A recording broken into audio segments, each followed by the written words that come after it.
Hey everybody, I'm Zach. And I'm Jesse. And you're watching Disruptive Investing, and we're going to be talking about Cruise's troubles here. So GM's Cruise Autonomous Vehicles unit has dismissed 9 key leaders. We'll list them here. And these are big. I mean, these are chief operating officers, like vice presidents. It's a big deal. This is amid ongoing safety investigations sparked by a series of problems at the company, according to an internal message obtained by CNBC. The dismissals come as the company faces a safety probe following multiple reports of pedestrian injuries. Cruise is taking all of its vehicles off of public roads, and the leadership change comes along with plans to accelerate a strategy it laid out at its most recent Investor Day. So the company said that the personnel decisions were a necessary step for Cruise to move forward as it focuses on accountability, trust, and transparency. So why is this all happening? All right, so you may remember that we reported on Tesla Time News back in October. There was a crash involving a Cruise robotaxi in San Francisco when it was hit by another car driven by a human driver.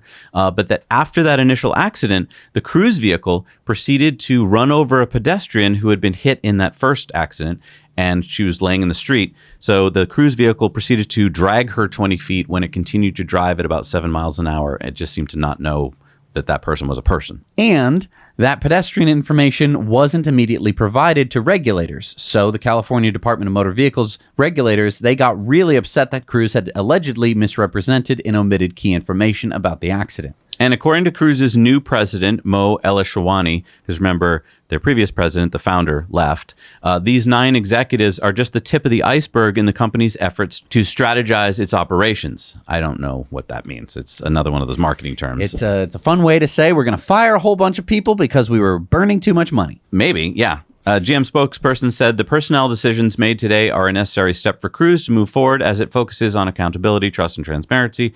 GM remains committed to supporting Cruise in these efforts. So Cruise has had to stop all of its operations in San Francisco. Now, in a company memo from President Elishawani to Cruise employees, we learn this. Do I have to read the whole thing? No. The major takeaways are that Cruise is going to slow down.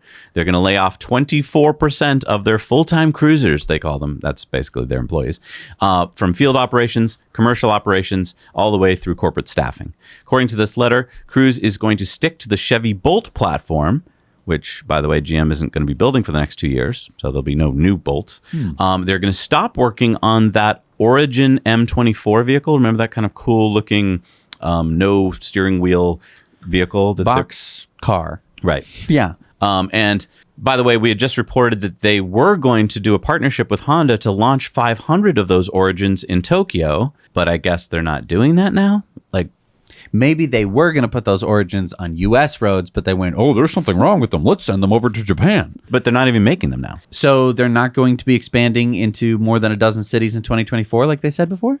Correct. They put the kibosh on those plans. So GM is also potentially facing $1.5 million in fines from federal regulators. GM has already been losing money from Cruise, having lost $1.9 billion on Cruise expenses between January and September this year. So 9 months of this year, they lost $1.9 billion. That's in addition to the $732 million loss in the third quarter. So here's the thing, disruptive investors. It's easy to look at this news and think that autonomous ride-hailing robotaxis are not going to happen anytime soon. Because let's face it, Cruise, being a big company in the robo-taxi space, was supposed to be one of the leaders. The mainstream legacy media kept telling you that, right? But what we've been telling you for years is that their approach is not the right approach. They used a Chevy Bolt as their platform, which, as we've pointed out, has many weaknesses. And they were heavily relying on LiDAR and pre-mapping as opposed to Tesla's method of full self-driving, which relies on cameras and neural net training. So as the rest of the investing world takes this news as an indication that robotaxis is something to be weary of, you, the disruptive investor, should not be fooled. This Cruise story is actually just noise. It will misdirect other institutional and retail investors who don't understand this technology. But for us disruptive investors, it's actually a reaffirmation of what we've been saying all along. So disclaimer, we are not financial advisors. Don't take our advice as financial advice. Do your own research, and investing is risky.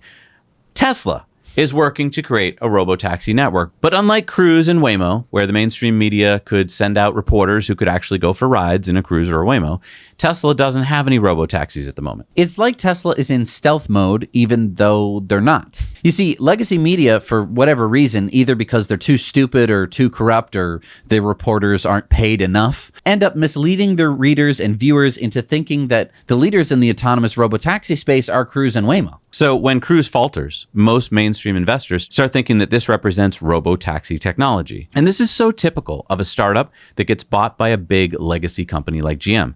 Instead of pivoting right now to a better technology, GM gets scared and slows down its operation. It tries to cut costs by laying off a quarter of its workforce, which then in turn signals to the workforce and to other potential employees that Cruise is not the place to be if you want to work on advanced robotics. Where would smart people rather go? I wonder. You see, it takes work to be a successful disruptive investor. You can't just watch legacy media shows. You have to become an expert.